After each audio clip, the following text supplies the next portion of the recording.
మనుబోలు గ్రామంలోని శ్రీ షిరిడి సాయిబాబా మందిరంలో గురువారం రాత్రి స్వామివారికి ఘనంగా పల్లకి సేవ కార్యక్రమం నిర్వహించారు. భక్తులు స్వామివారి పల్లకిని తమ భుజాలపై ఉంచుకొని సాయి నామస్మరణ చేస్తూ గ్రామంలోని పురవీధుల్లో ఊరేగించారు. మనుబోలు సాయి భక్తజన బృందం వారిచే భజనలు నిర్వహించారు. అర్చకులు శశికుమార్ శర్మ పూజలు నిర్వహించి భక్తులకు తీర్థ ప్రసాదాలు అందజేశారు. కార్యక్రమాలకు ఉభయ దాతలుగా మనుబోలు గ్రామానికి చెందిన కీర్తిశేషులు శ్రీమతి దువ్వూరు రజని జ్ఞాపకార్థం ఆమె భర్త దువ్వూరు శ్రీనివాసులు రెడ్డి కుమారులు యోగనాథరెడ్డి తరుణ్ తేజరెడ్డిలు వ్యవహరించారు. ఈ పూజలలో భక్తులు పాల్గొని స్వామివారిని దర్శించుకొని తీర్థ ప్రసాదాలు స్వీకరించారు.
ओम साई श्री साई जय जय साई साई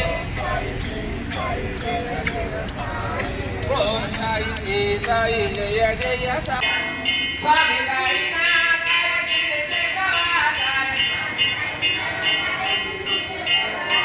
स्वामी साई नाथ